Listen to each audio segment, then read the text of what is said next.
Speaking of mid, what did you play this month? Wow. Did I call it? No. Damn it.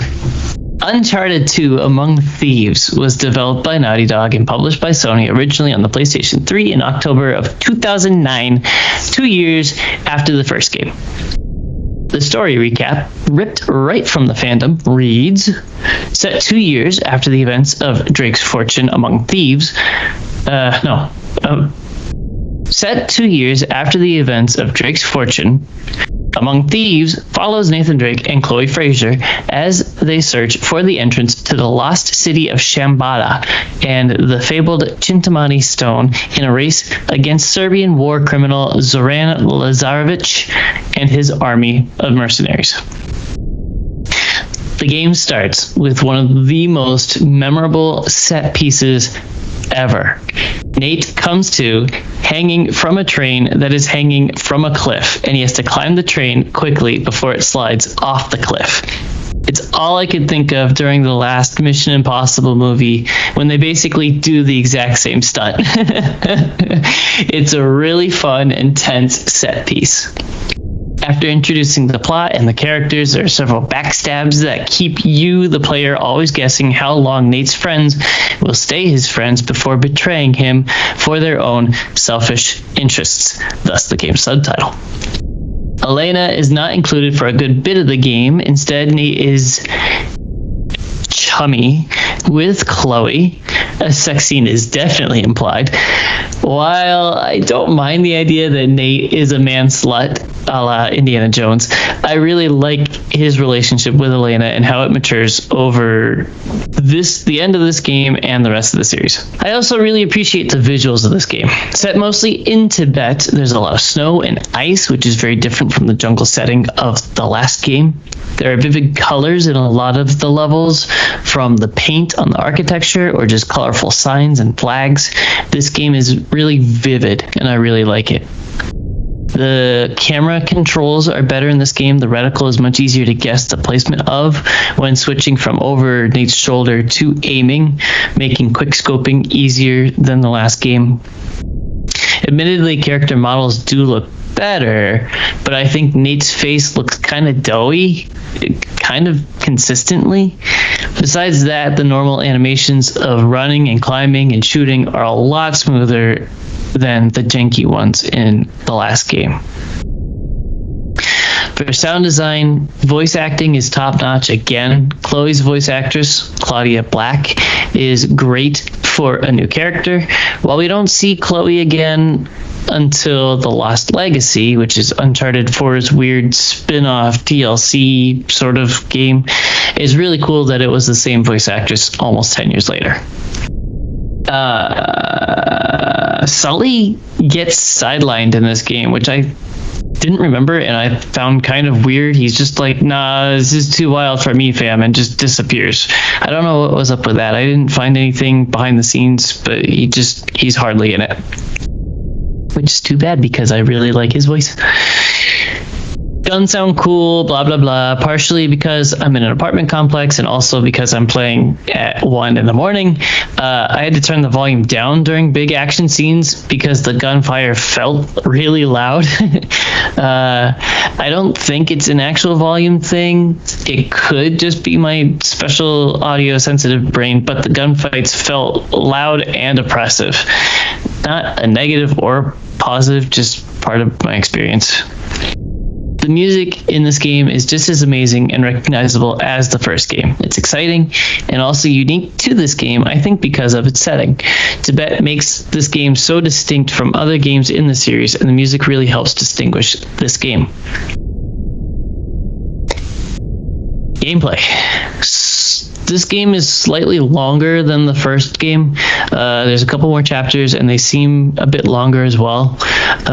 This game feels less repetitive. The first game had 2 or 3 levels where Nate and Elena are on a water ski driving through some ruins, and then they would get off and shoot some bad guys and find a thing and then get back on the water ski. The only repetitive thing in this game is the train climbing sequence. The game starts there and then goes back in time to catch us up and then hits us with so that's the story so far. But the train climb is shortened down a lot, so we don't actually do the same climb twice. Kind of an eye roll to chop the story up like that, but they make the second part much shorter than the original climb, so it's all good. It's almost exactly the same trophy list. I think there's a couple extras. Like there's a challenge to kill so many bad guys in a row with just one punch. So you have to shoot them 5 times with the crappy pistol and then punch them once and kill them. I think there's an extra one of those, like small things like that. There's a couple extra get so many kills with this weapon because there are new weapons in this game. And then the list of treasures that you find in game is longer, and they simplified those down to every 20 treasures that you find, you get a trophy. But because there's more treasures, there's more trophies. Climbing feels a lot better. It's less janky. I felt like I didn't have to mash the X button to continue grabbing each and every single ledge. Nate smoothly grabbed edges if I pushed the left stick in the direction most of the time. Like I was saying, there's a couple of extra weapons. Kind of a weird side tangent, but it's a big point of the game that Nate can't speak the language. And as I was thinking about it, there's a lot of subtle storytelling in the background. There's one level where Nate is being chased through a town by a tank, and there are mostly women in big heavy robes fighting the soldiers outside of the tank, alongside the tank. A lot of Tibet feels mysterious because Nate doesn't know much about the area or the culture or the language. In that level, the locals are using crossbows that are a one-shot kill that are pretty sweet. But there's no explanation. It's just there, and you run through the level and you kind of don't even really think about it. It was kind of weird. While the first game had a couple set pieces, they kind of felt limited, like watching a truck roll up with a machine gunner on the back and then figuring out how to fight around the machine gun to get behind him and stop him. There's another one where it's like a platforming puzzle where you get to the top and you push a rock off the cliff and you break the floor, and then that's the tomb that you have to go explore. This game focuses on the set pieces a lot more. They feel bigger and more bombastic. There are 2 different fights with an armed helicopter, and they feel distinct from each other. One is on a rooftop, and the other is at the end of a long train level. I should clarify set pieces. I don't just mean firefights. There are also really big tombs to explore and platforming around to progress. While Uncharted 1 did have those, Uncharted 2 makes those seem boring in comparison. There's a weird 6-armed idol that Nate needs to move the arms to unlock the next room, and they have to be in a certain way. It's not just like move every arm, it's like get the right pattern. There's a giant cavern outside of a tomb where Nate has to climb gigantic gears and bells maybe to get across the big space. It just feels bigger and better crafted. In closing, I was surprised to find the reception of this game when it was first released. It got 9.5 and 10 out of 10s across the board from all the big video game outlets.